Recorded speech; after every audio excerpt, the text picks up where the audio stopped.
Hello everyone, कसे आहात सगळे? तेच तेच भाजी पोळी खाऊन वैताग आलेला आहे आणि बनवायला पण वैताग आलेला आहे. तर चला एक छान अशी चवदार अशी झणझणीत अशी मिसळ बनवूया. तर मिसळ करायसाठी मी काय केलेलं, एक वाटी मटकी घेतलेली मोड आलेले, नंतर एक वाटी मी मूग घेतलेले मोड आलेले. आणि मूग हे ऑप्शनल आहे, ते आपण टाकू शकतो किंवा नाही टाकत, हे आपल्या आवडीनुसार आहे. तर एक हेल्दी टच द्यायला फक्त मी ते टाकलेलं आहे. तर आता हे काय करायचं, आपल्याला हे स्वच्छ धुवून घ्या आणि मग नंतर याला छान असं भाजून घ्या. जसं आपण नाही का एखाद्या वेळेस मटकी भाजून खातो, सेम आपल्याला भाजून घ्यायचं आहे, फक्त याच्यामध्ये आपल्याला तेल नाही टाकायचं. तर असं आपल्याला एक 5-1 मिनिट छान असं छान हलवून भाजवून घ्यायचं आहे. आणि मग नंतर याच्यामध्ये आता आपल्याला हे थोडंसं झालं, आपल्याला असं वाटलं की आता हे थोडंसं झालेलं आहे ना का, तर मग त्याच्यात नंतर आपल्याला मीठ टाकायचं आहे थोडंसं. तर मीठ टाकताना थोडं कमी टाका, कारण पुढे चालून पण आपण खूप सारे असं बनवणार आहे, तर त्याच्यामध्ये ग्रेव्ही म्हणा, पोहे म्हणा, त्याच्यामध्ये पण आपण मीठ टाकणार आहे.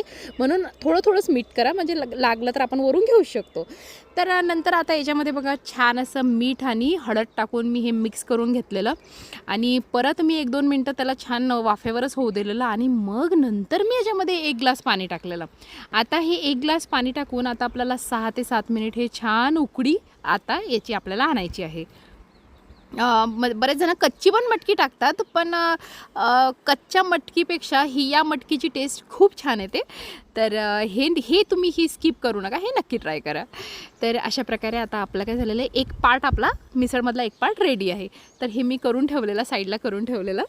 आणि आता इथे काय केलेलं, आपण आता पोहे बनवायचे आपल्याला. तर तुम्ही म्हणसाल मिसळमध्ये का पोहे टाकते ही? तर तर ही जर आपण मोठ्या मोठ्या हॉटेलमध्ये गेलं तर मिसळमध्ये तुम्हाला बऱ्याच ठिकाणी पोहे दिसतात, तर यांनी खूप छान टेस्ट येते. तर हे तुम्ही करून बघा, एक वेळेस ट्राय करा. तर अशा प्रकारे मी थोडे पोहे घेतलेले, एक वाटीपेक्षा थोडे जास्त. नंतर ते स्वच्छ धुवून घेतलेले, थोडंसं त्याच्यामध्ये मीठ, हळद, साखर, जसे आपण नॉर्मल पोहे करतो बस तसेच. आणि नंतर बघा कोथिंबीर. याच्यामध्ये फक्त मी काय केलेलं, याच्यामध्ये मी कांदा आणि मिरची टाकलेली नाही, बस. नॉर्मल जे पोहे बनवतो ते पोहे तसे मी बनवलेले. आता याला तडका देऊ आपण एक. तर इथे मी तेल घेतलेलं आणि मग नंतर तुम्हाला सांगते त्याच्यामध्ये मोहरी छान तडतडून दिली. नंतर त्याच्यामध्ये कढीपत्ता टाकलेला, मोहरी जळली. तर कढीपत्ता मी त्याच्यामध्ये टाकलेला आणि मग नंतर आपले जे पोहे आपण हळद मीठ लावून ठेवलेले होते ते पोहे टाकले. आता हे छान असे मिक्स करून घ्या आणि नंतर मग काय हे पण रेडी झाले बघा. तर हे एक वाफेवर म्हणजे वाफ नाही, फक्त झाकण ठेवून साईडला ठेवून द्या. तर आपलं हे सुद्धा एक पार्ट रेडी झाला. तर आत्ता आपण घेऊया मिसळ बनवायला. तर मिसळसाठी आता छान मसाला बनवून घ्या. मीडियम साईजचे मी त्याच्यासाठी छान असे कांदे घेतलेले. तर कांदा आपल्याला छान असा परतून घ्यायचा आहे, एक नॉर्मल असा फक्त. आणि मग नंतर आता याच्यामध्ये आपल्याला घ्यायचे आहे लसूण पाकळ्या इथे घेतलेला आहे 15 ते 20 असा. मिसळ कशी झणझणीत असते ना, तर थोडा मसाला जरा छानच बनवा, नाही का, तर कंजूसी करू नका याच्यामध्ये. आता बघा इथे घेतलेला आहे अद्रक पण मी चांगल्या प्रमाणातच घेतलेला आहे. नंतर इथे घेतलेलं आहे मी कोथिंबीरच्या ज्या काड्या असतात ना, देठ असतात, ते घेतलेलं. नंतर जिरं घेतलेलं. आता हे छान आपल्याला हे मिक्स करून घ्यायचं आहे. आणि नंतर आता याच्यामध्ये आपल्याला हे काय आपलं अजून संपलेलं नाही, आता आणखी ॲड करायचं आहे. तर आता याच्यामध्ये काय करायचं आहे, आपल्याला 2 विलायची मी इथे घेतलेल्या आणि 2 हिरव्या मिरच्या मी इथे घेतलेल्या. आता याच्यात पण आपल्याला आणखी एक टोमॅटो टाकायचा आहे. एकच टोमॅटो घेतलेला आहे, बरेच जणांना थोडा आमखर आवडते, तर मग आणखी आपण ॲड करू शकतो, पण एक बरोबर प्रमाणात आहे. तर अशा प्रकारे आता हा मसाला आपल्याला छान होऊन द्यायचा. आता याच्यामध्ये मी अजूनही तेल टाकलेलं नव्हतं किंवा लास्टमध्ये पण मी तेल टाकलेलं नाही. तर आता बघा अशा प्रकारे आपला मसाला छान असा झालेला आहे, सॉफ्ट झालेला आहे. तर हा मसाला आता एक थंड होऊ द्या आपल्याला, डायरेक्ट मिक्सरमध्ये लावू नका.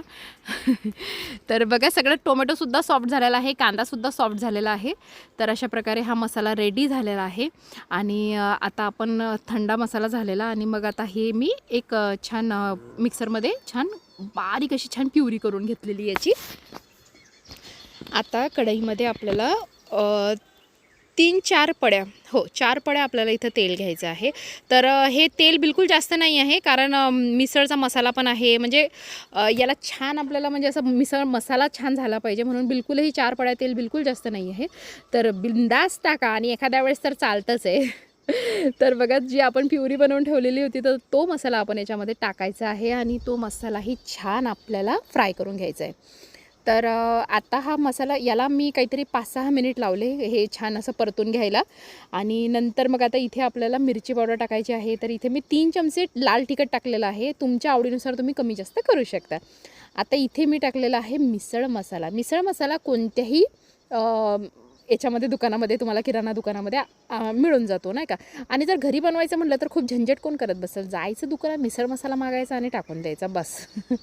आणि मग थोडंसंच मीठ कारण मीठ आपण पोह्यांमध्ये पण टाकलं होतं, मटकीमध्ये पण टाकलं होतं आणि आता मसाल्यामध्ये पण टाकलेलं आहे. तर मीठ टाकताना थोडं म्हणजे लक्ष देऊन टाका फक्त. आता बघा हा मसाला परत मी छान असा परतून घेतलेला आणि मग नंतर मसाला शिजवायसाठी आपल्याला छान मी इथं 1 ग्लास पाणी टाकलेलं आणि हा मसाला आपल्याला आता आणखी 5-6 मिनिट छान असा तेल सुटेपर्यंत आपल्याला हा छान करून घ्यायचा आहे. आता तुम्ही बघू शकता मसालाच एवढा छान असं वाटत होतं की चपातीसोबत हा मसालाच घेऊ का काय खायला. कारण हा खूप म्हणजे मसाला पण खूप चवदार झालेला होता. वासच असला घमघमीत वास सुटलेला होता घरात सुगंध. तर बघू शकता तेल सुटायला लागलं मसाल्यावर छान. बघू शकता मसाला किती भारी दिसायला लागला मसाला. तरी बघा कशी आलेली आहे. तर आता एक वेळेस पुन्हा आता मसाला शिजवलाय छान आणि आता या मसाल्याला मी काय केलं परत एक वेळेस एकजीव करून घेतलेलं एकत्र छान. तुम्हाला मसाला तुम्ही बघू शकता. हे बघा तुम्हाला मसाला दाखवते. म्हणजे असला छान भाजला गेला शिजला गेला एक नंबर मसाला झालेला आहे.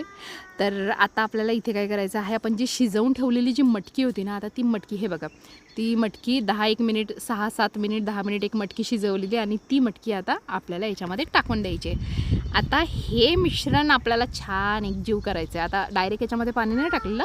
1-2-3 मिनिट छान असं हे मटकी त्याच्यामध्ये होऊ द्या मसाल्यामध्ये आणि मग नंतर आपल्याला याच्यामध्ये छान असं पाणी टाकून छान अशी ग्रेव्ही वाढवून घ्यायची आहे. तर आता इथे मी तुम्हाला सांगते मी इथे 3 ग्लास पाणी टाकलेलं आहे. आधी 2 ग्लास बघितलं म्हणजे हळूहळू टाकायचं आहे. जास्त पटकन असं पाणी टाकून द्यायचं नाही बसकन आपल्याला. तर हळूहळू आपल्याला याच्यामध्ये पाणी टाकायचं आहे. मला थोडं पाणी कमी वाटलं कारण शिजवल्यावर पण ते पाणी आटून जातं ना. तर नंतर हे बघा हे 2 ग्लास तुम्हाला वाटेल हे खूप पातळ झालं पाणी झालं तर मिसळच त्याला म्हणतात ना आपण. हे काय म्हणतात सॅम्पल तयार करत आहे. तर आता हे सॅम्पल आटूनसुद्धा कमी होणार. आटून म्हणजे शिजवून याला एक 10-1 मिनिट आपण छान उकळी काढतो ना तर त्याच्यामुळे आता हे कमी होतं. तर एक वेळेस टेस्ट करून घेतली मी मिसळ तर याच्यामध्ये मला थोडं मीठ कमी वाटलं आणि पाणी कमी वाटलं. तर मग मी आणखी टेस्ट करून मीठ आणि पाणी याच्यामध्ये ॲड केलेलं आणि नंतर तुम्ही मिसळ बघू शकता काय तरी आलेली आहे. तुम्ही आत्ताच बघू शकता म्हणजे अजून खूप वेळ होता पुढे खूप वेळ होता मिसळ बनायला पण तरीसुद्धा स्टार्टिंगलाच बघा ती तरी बघा कसली आलेली आहे. तर तुम्ही बघू शकता काय दिसते आहे. चवीला तर एक नंबर मिसळ झालेली होती. बघू शकता तुम्ही काय म्हणजे काय सॅम्पल तयार झालेलं आहे. अगदी हॉटेलसारखी टेस्ट आणि हॉटेलसारखं सॅम्पल तयार झालेलं होतं. बघू शकता तुम्ही. आणि ही वरची तुम्हाला तर्री दाखवते एक वेळेस. तरी काय म्हणजे बरेच जण तिखट नाही खात तर तुम्ही तरी टाकू नका. पण म्हणजे ज्यांना मिसळ म्हणल्यावरती झणझणीतच लागते. मिसळ म्हणल्यावर ते झणझणीशिवाय चवच लागत नाही. आणि बघू शकता आपली आता मिसळ झाली आहे रेडी. बघू शकता कशी दिसते आहे. तुम्हाला बघूच शकता म्हणू शकते मी बाकी काहीच नाही. तर ही करून बघा त्यासाठी तुम्हाला ही करून बघावं लागेल.